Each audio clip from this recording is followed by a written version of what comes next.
Magandang umaga po sa ating lahat. Andito po tayo sa St. Peter. Mamaya po ay ihatid na po siya sa huling hantungan. Nandyan po yung mga nakidalamhati, nakiramay, mga kamag-anak po. Yan. Yung iba po nasa loob kasi po binigyan po siya ng kaunting misa. Yan, tingnan niyo po mga guys. Yan po sa loob, maraming tao din po. Yan.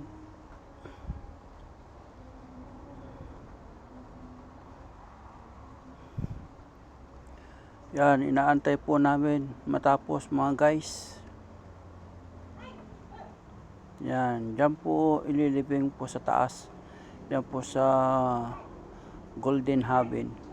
Yan po sa taas po niyan. Medyo matarik po mga guys. Yan po, galing pa po ng Paudpud, Butulan, Zambales. Kamag-anak po yan ng Yumao na si Sir Rinaldo Piña Florida Darum. Yan.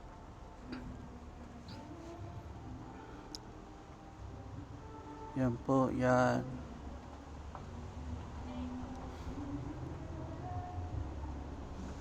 Siguro mga kulang-kulang po mga kalating oras bago po ilabas yung bangkay.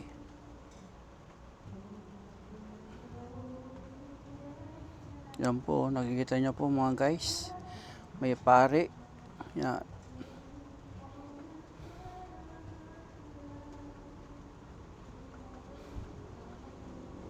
Yan, alam niyo po mga guys. Marami pong tao nakidalamhati, nakiramay.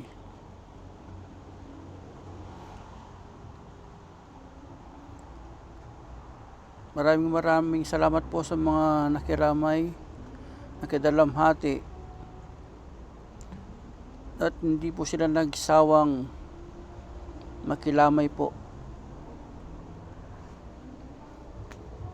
Yan, nakikita niyo po mga guys.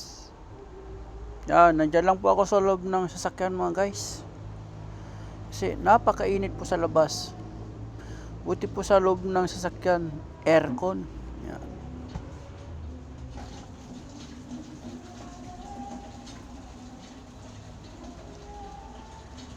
Yan. Nilalabas na po yung mga pagkain po natin mga guys, mga inumin, mga pagkain na inihanda ng pamilya.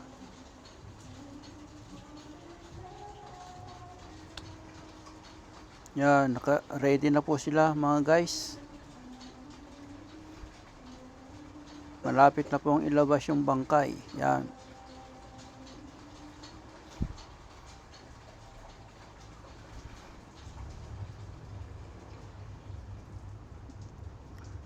Maya-maya po mga guys, isusunod na po yung bangkay dyan. Kasi nailabas na po yung mga dapat ilabas. Kasunod po yan yung mga bulaklak po mga guys. Yan, nakikita nyo po, nagsilabasan na po sila.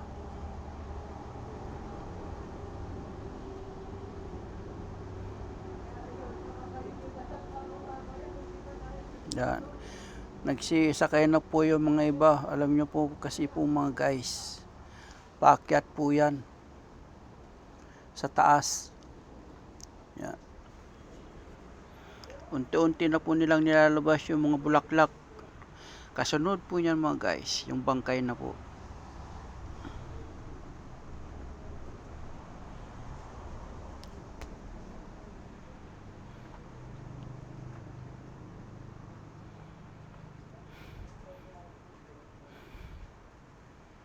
Yan, sumakay na po yung aking mga pasahero. Yan. Unti-unti na po silang sumasakay mga guys.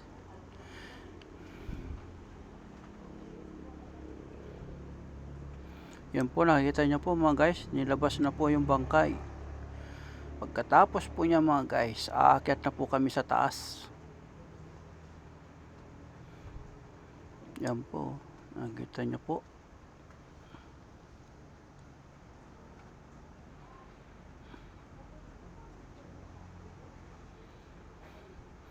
Alam niyo po mga guys, pangatlong araw ko lang po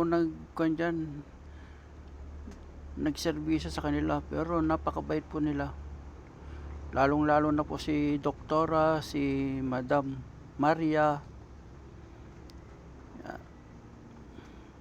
at saka po yung kanyang kapatid. Yan, paakyat na po kami mga guys. Yan, paakyat po yan hanggang po sa taas. Yan po, andun na po mga guys. Andun na po silang lahat kasi po andito po ako sa sasakyan. Yan, yun po. Magsasalita na po yung kanyang anak. Nandiyan po sa may harapan. Yan. Yung kanyang may bahay.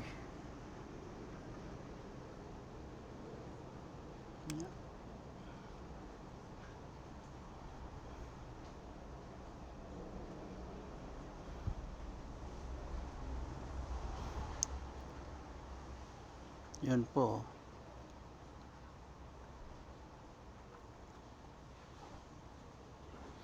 Napakaraming tao po.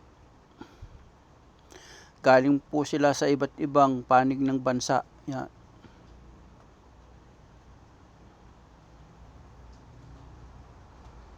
Yan, dyan po siya ililibing po.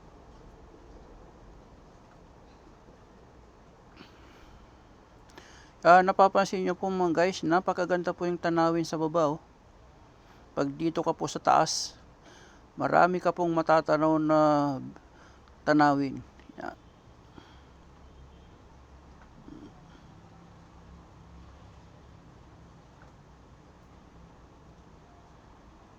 Yan.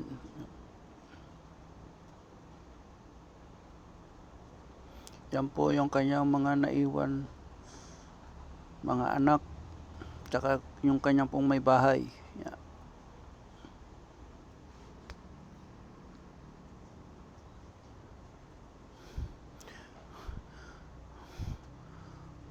Sa bandang kaliwa po mga guys, mga pamangkin po yan ni Sir Ray. Yan, taga Butolan po.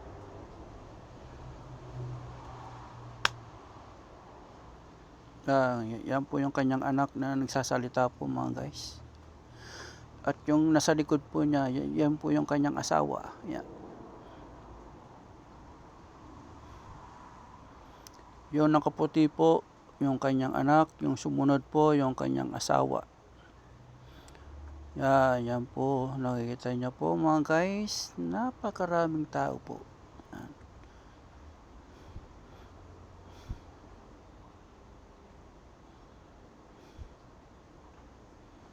Yan, at napakaganda po ng view. Pag nandito ka po pala sa taas, lahat po ng nasa baba, nakikita niyo po.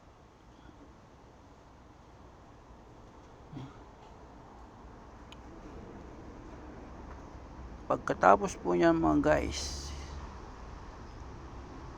mga eksakto mga 1 o'clock po yata, 1 PM or something, umuwi na po kami mga guys at doon na po kami nagpahinga sa Balaybay.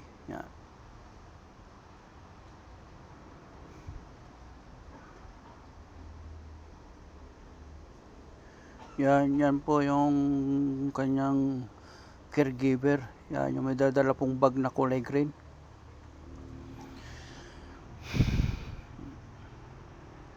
Yan. Sa pagkakaalam ko po mga guys, 4 na taon po siyang nakaratay sa higaan. Kaya malaking sakripisyo ang ginawa po ng kanyang mga pamilya sa 4 na taon po. Yan, sabi po ni Madam, 40 years daw po silang nagsama. Sabi nga po niya, anniversary po yata nila ngayon, September 2. Yeah, happy anniversary po sa inyong dalawa, madam.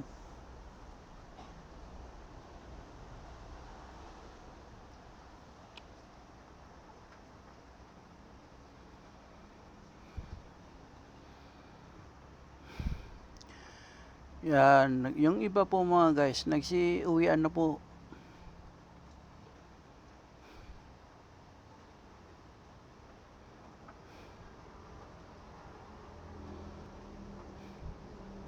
Yan. O, yan po yung mga merienda po. Yan, napakarami po mga guys. Yan po yung ating kasama sa El Shaddai. Kahit nandi naman po ako nagsisimba sa El Shaddai, parang nakasama na rin po ako. Alam niyo kung bakit po? Ang babae po nila,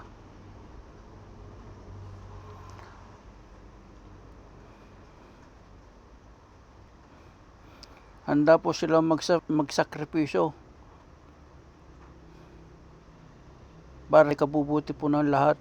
Yan, nagtutulungan po sila mga guys.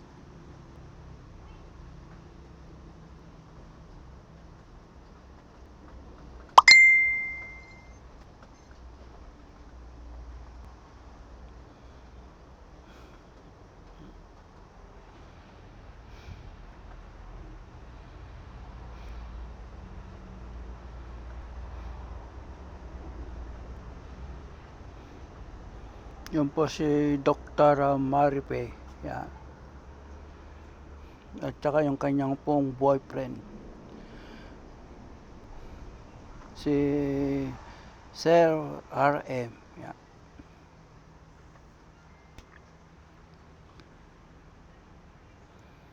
Yan, tatakpan na po yan mga guys.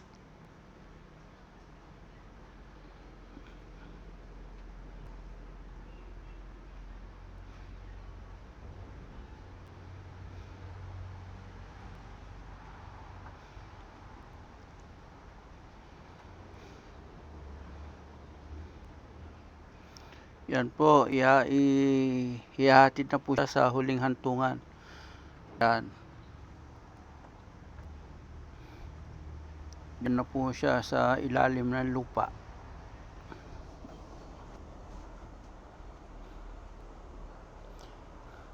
Maraming salamat po sa mga tumulong, nakiramay sa pamilya Darom. Yan. Hindi po kayo nagsawa na tumulong at makiramay. Yan po, yan. Papatong na po siya dyan mga guys.